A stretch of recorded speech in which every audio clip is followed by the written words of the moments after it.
اسحاق علیہ السلام کی پیدائش، اسحاق علیہ السلام کی طرز زندگی اور اسحاق علیہ السلام کی آخری پناہ گاہ، ان چیزوں کے بارے میں آج آپ کو بتاتے چلیں گے، تو آئیے ہمارے ساتھ جڑیے۔ حضرت اسحاق علیہ السلام کی ولادت۔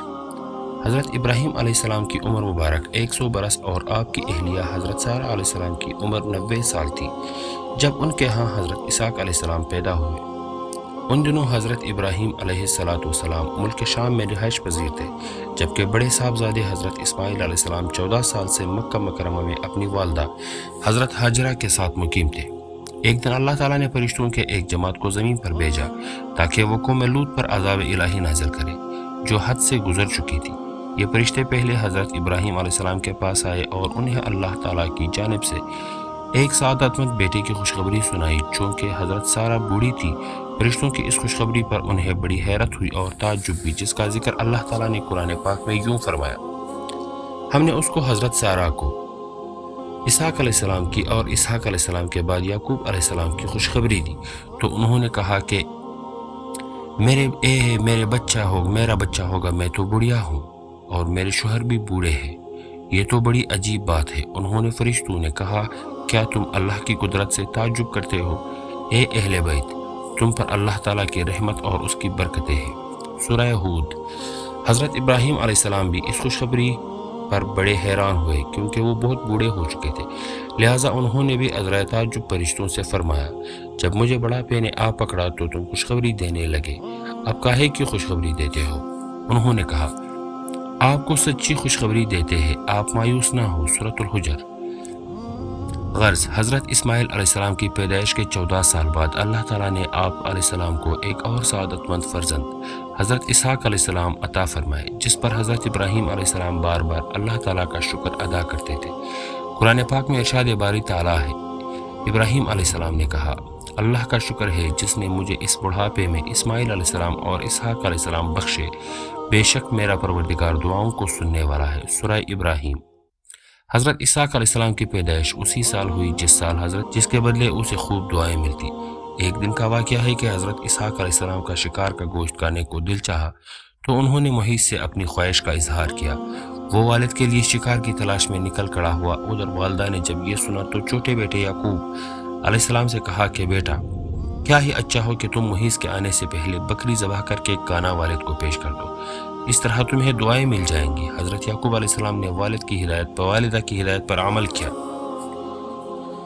اور جلد ہی سے بکری کا گوشت بھون کر والد کی خدمت میں پیش کر دیا۔ نابینا والد نے کھانا تناول فرمایا اور دعائیں دی کہ اللہ تمہارے مرتبے کو بلند فرمائے اور تمہاری نسل میں انبیاء اور بادشاہ پیدا فرمائے، تمہیں کشادہ رزق اور اولاد کثیر عطا فرمائے۔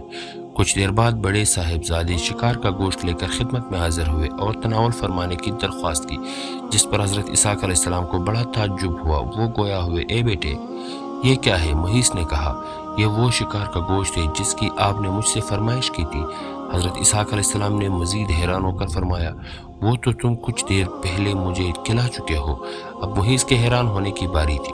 بولے: ابا جان، میں تو ابھی شکار کا گوشت لے کر آپ علیہ السلام کی خدمت میں حاضر ہوا ہوں، اس سے پہلے تو میں نہیں آیا۔ حضرت اسحاق علیہ السلام سمجھ گئے کہ وہ چھوٹے بیٹے یعقوب علیہ السلام لائے ہوں گے، چنانچہ آپ نے محیط کے لائے ہوئے کھانے کو بھی تناول فرمایا اور اسے دعا دی کہ تمہارے نسل سرسبز و شاداب زمین پر خوب پلے اور پھولے، ان کے پھلوں اور رزق میں اللہ خوب برکت عطا فرمائے۔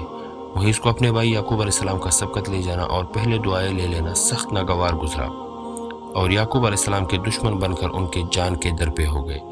والدہ نے جب محیط کے غم و غصے کو دیکھا تو انہیں خوف محسوس ہوا اور انہوں نے چھوٹے بیٹے یعقوب علیہ السلام سے کہا کہ تم فوری طور پر شام چھوڑ کر اپنے ماموں کے پاس حران چلے جاؤ، مجھے ڈر ہے کہ محیط تمہیں قتل نہ کر دے، جب بھائی کا غصہ ختم ہوگا تو میں تمہیں واپس بلوا لوں گی۔ حضرت اسحاق علیہ السلام کو بھی معاملات کی نزاکت کا احساس ہوا، چنانچہ انہوں نے اس فیصلے کی حمایت کرتے ہوئے حضرت یعقوب علیہ السلام کو فوری طور چلے جانے کا مشورہ دیا۔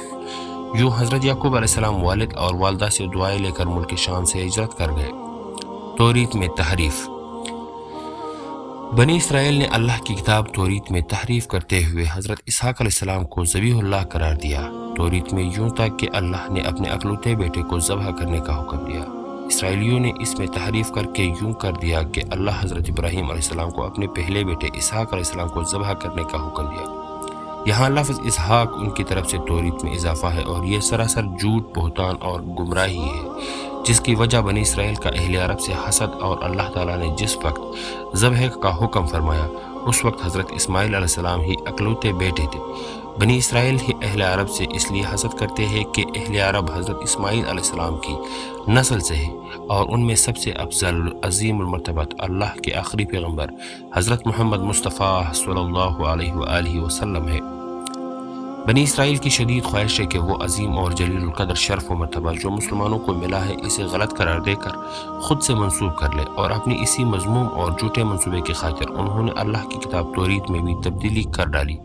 تفسیر ابن کثیر میں واقعہ بیان کیا گیا ہے کہ ایک یہودی عالم حضرت عمر بن عبدالعزیز کے زمانے میں مسلمان ہوا تو انہوں نے ان سے پوچھا حضرت ابراہیم علیہ السلام کے کون سے بیٹے کو ذبح کرنے کا حکم ہوا تھا؟ اس نے جواب دیا کہ اے امیر المومنین، اللہ کی قسم وہ اسماعیل علیہ السلام ہی تھے، اور یہودی بھی اس بات کو خوب جانتے ہیں، لیکن عربوں سے حسد کی وجہ سے وہ کہتے ہیں کہ ذبح کرنے کا حکم اسحاق علیہ السلام کے بارے میں تھا، نہ کہ حضرت اسماعیل علیہ السلام کے بارے میں۔ معارف القرآن بحوالہ تفسیر ابن کثیر۔ یہود و نصارہ کے بارے میں اللہ تعالیٰ نے قرآن پاک میں فرما دیا ہے کہ وہ کبھی مسلمانوں کے دوست نہیں ہو سکتے۔ ارشاد باری تعالیٰ ہے، اے ایمان والو، تم یہود و نصارہ کو دوست نہ بناؤ، یہ تو آپس میں ہی ایک دوسرے کے دوست ہے، تم میں سے جو بھی ان میں سے کسی سے دوستی کرے وہ بے شک انہی میں سے ہے۔ اللہ تعالیٰ ظالموں کو ہرگز راہ راست نہیں دکھاتا۔ سورۃ المائدہ۔ ان آیات کی شان نزول کے بارے میں بیان کیا جاتا ہے کہ حضرت عبادہ بن صامت انصاری رضی اللہ تعالیٰ عنہ اور رئیس المنافقین عبداللہ بن ابی دونوں ہی عہد جاہلیت سے یہود کے حلیف چلے آ رہے تھے۔